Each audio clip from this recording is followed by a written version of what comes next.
Well, hello everyone, and welcome to Getting Fresh with Dan the Produce Man. Boy, have we got a treat for you today. We visited Specialty Produce in San Diego, California, and caught up with Bob Harrington, the proprietor of this fantastic produce company. All my years in fresh produce, and this year, 2021, marks 45 years, I have never seen a produce company so dedicated, so passionate about the produce that they serve the community with. Talk about from farm to table, and from farm to table around the world. So we're going to get right into it. And remember to like and subscribe to Getting Fresh with Dan the Produce Man.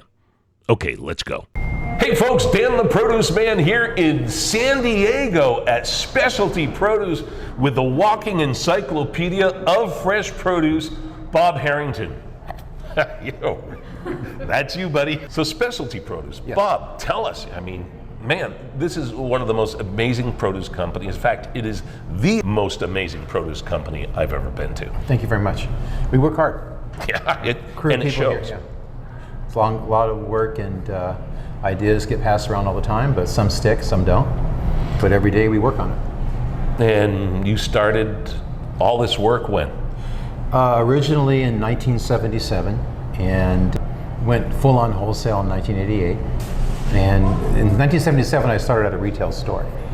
And I learned that people were interested in unusual specialty items, and I took that into the restaurant world and developed for the last 30 years with my two brothers, Richard and Roger, the specialty produce business in San Diego. We serve about 1,000 restaurants and eateries and private chefs and whoever wants to come in and see the harvest of our work.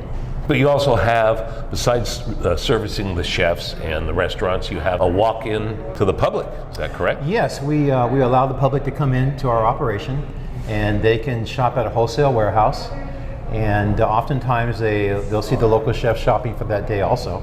So it's a really nice environment for people who like different types of mushrooms that you can't normally get at a store, and different types of vegetables from small farms, boutique farms, family-owned farms.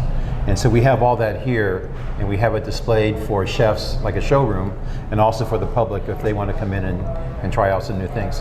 And it's amazing, folks. It really is. Absolutely. This wall here, and we'll show you the rest of the wall, is insanely intense.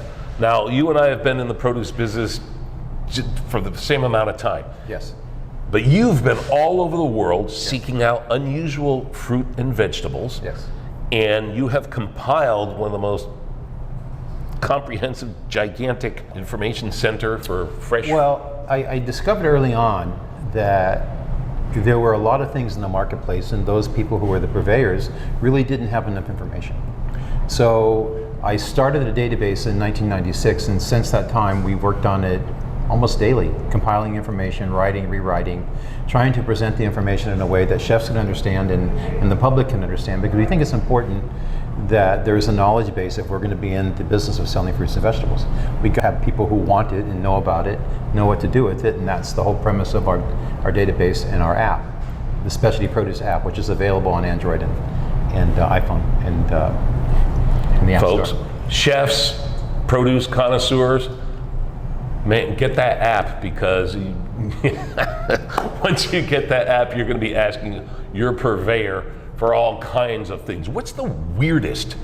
There's probably several, but what is the weirdest thing that you ever came across in fresh produce in your world travels, or maybe the weirdest thing that happened to you searching for fresh produce? Yeah, I've had lots of experiences, but some of the things that stand out, the most unusual looking fruit I've ever seen is Nipple Fruit, which I found in Chow Kit Market in Kuala Lumpur and also in Indonesia. Also, there are some fruits that I came across in Borneo that are gathered. They're not really cultivated, and you can find them at the local fruit markets. They call them night markets, and people come in and they'll sell things they gather from the forest. And we have that information also in our app. There are some cultivated fruits that are really unusual. Japan is really good at cultivating citrus, and also they have a fruit called Akabe fruit. Comes in purple or white, It's available from the northern part of Japan, and it's only available for about 2 or 3 weeks out of the year. Oh. It doesn't really ship. You will never find it. They will never ship it somewhere. So if you're local in Japan, you can try some Akabe fruit. It's AKEBI in our app and our website. But it was really a beautiful fruit, and it's in a lot of high-end stores in Japan during the season in October. What this tells me is that although almost everything is available to us all year long because it's imported from all over the place, all over the country, all over the world, we still have some really special fruits and vegetables that are just available for a window.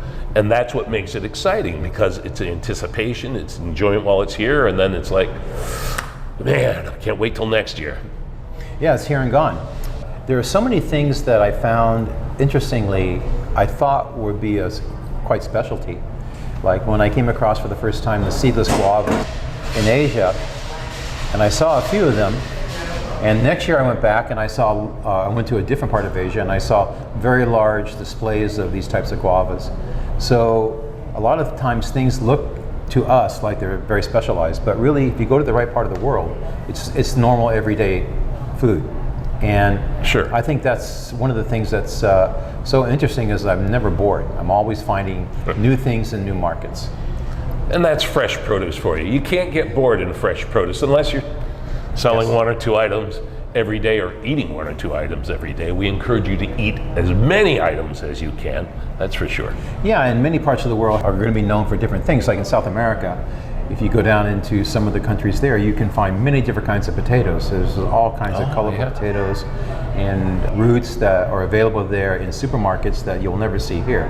If you go into Asia, we've documented over 100 kinds of edible leaves that you'll find in the markets, and we only gather information on things we see in markets. So if it's in a market, we'll photograph it, we'll research it, and we'll try to see if there's going to be a market sometime in the future for any community. If you go into Europe, a lot of root vegetables, many different kinds of carrots, different kinds of beetroots that we don't normally see here. Here we see a basic beet, but there they've got several varieties of beets that are beets, but quite a little bit different. And in Central Asia, I found to be lots of different kinds of persimmons. We have persimmons here, we're used to a couple, but there you'll find many different kinds of and shapes of persimmons, and it's really popular there. But in all places, in all markets, they do share a lot of the same foundational fruits and vegetables. There's always something, there's always berries. Whether it's strawberries, you'll find everywhere. Another thing is you'll find avocados grown everywhere. So every country has their own version of an avocado. And every country has their own version of a root or a potato type vegetable. You know, it doesn't have the starch for each country. Sure. Yeah. Found some very interesting looking bananas. You know, I went to French Polynesia, you'll see a pink banana called a Feuilly banana. Ooh. And it's still being distributed there. You don't see them outside of Tahiti. The fruit is pink, or the peel, or both? It has a pink glow. I can, in our app we have it, but you can see it right there. I went to Tahiti just to get a photograph of that. That was it, huh? That was the reason why I went. Just the photograph I couldn't, out, right? It was so hot and humid. Oh, was it really? I couldn't wait to leave. The last day I was done with all my photography, and I just stayed in my room. People at the hotel thought I was crazy. It was a long trip. That was the end of my month-long trip. Now, banana flowers, that's something we see here as well in ethnic markets. I had a chef recently talk to me in San Diego, emailed me at home, and he was interested in getting banana. He called them banana blossoms. Yes. And he was curious to know if it were possible to get them, and I let him know, yep, and go to any Asian market. If they are seasonal, and if they're in season, the Asian markets will have them. Really popular, you can find them. And also the banana stems, the stems of the banana tree are also popular in a lot of different markets. Even in India, I've seen them in India, and of course in Malaysia, Indonesia, all that part of the world. Any kind of any part of a banana they'll eat, even the tree. Yeah, well, hey, that's eating the whole thing, right? And then the leaves, you can banana leaves, wrap they use meat, banana leaves, yes, very common. bury it in the ground, and Very common, cook it. yes. Wow, fantastic. So tell us about the medlar. Some people could refer to it as the Middle Ages apple. We have some growing in California from Murray Farms in Bakersfield. He has a few trees, but I first found them in the UK. Some of the markets there, Borough Market, will carry them when they're in season. It's really popular and originally from Turkey. So that's another fruit that's really interesting that you can find. And it was interesting because when that farm in Bakersfield had them, we sold them out right away. And, Okay. very easy to sell. Very easy to sell interesting things. So, Chef, Specialty Produce, this is the place. I mean, you really want to get cool with your stuff, experiment, and diversify your menu. Well, this is the place to come, that's for sure. Specialty Produce here in San Diego, California. Apples. No, apples is something that I'm really interested in because I've found some sources. In UK, you have Brogdale Collections, which has trees that cover about 4,000 varieties. And I've taken many trips there. I found the most unusual apple I've ever seen, the Nabi Russet. And I was able to pick them off the tree myself to photograph them. And the apple's skin looks like moonscape. But what was really interesting is they're the ugliest apple I've ever seen, but it's super delicious. And I think it would be a really marketable commercial apple if it was ever done commercially. Anybody could sell them. They look so unusual, and the flavor is so amazing that it's a real possibility for some entrepreneur to do something with that. Some agriculture entrepreneur.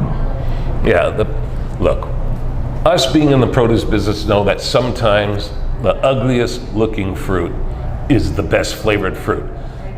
But unfortunately, the American consumer loves to see everything pretty and shaped perfectly.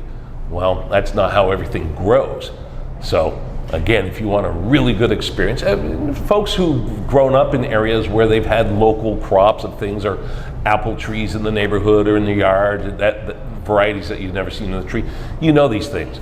But for the average shopper in suburbia going to the supermarket, you're going to find the same things all the time. So you want to venture out and really experience some things, Specialty Produce is the way to do it. And do you do a mail order? Yeah, we are starting a California Sunshine Box. It's not starting yet, but it's going to start soon in a few weeks. We've been working on it over the pandemic period. And we have the boxes, we have everything ready to go, getting ready to roll it out, where people can order from us and we can send it anywhere. You can get a little bit of the California sunshine, no matter where you are. You can't beat that, folks. Yeah. Bob Harrington with Specialty Produce in San Diego, California. Bob, thank you for having me here at Specialty Produce. Appreciate it. We got an apron for you. Okay, very good.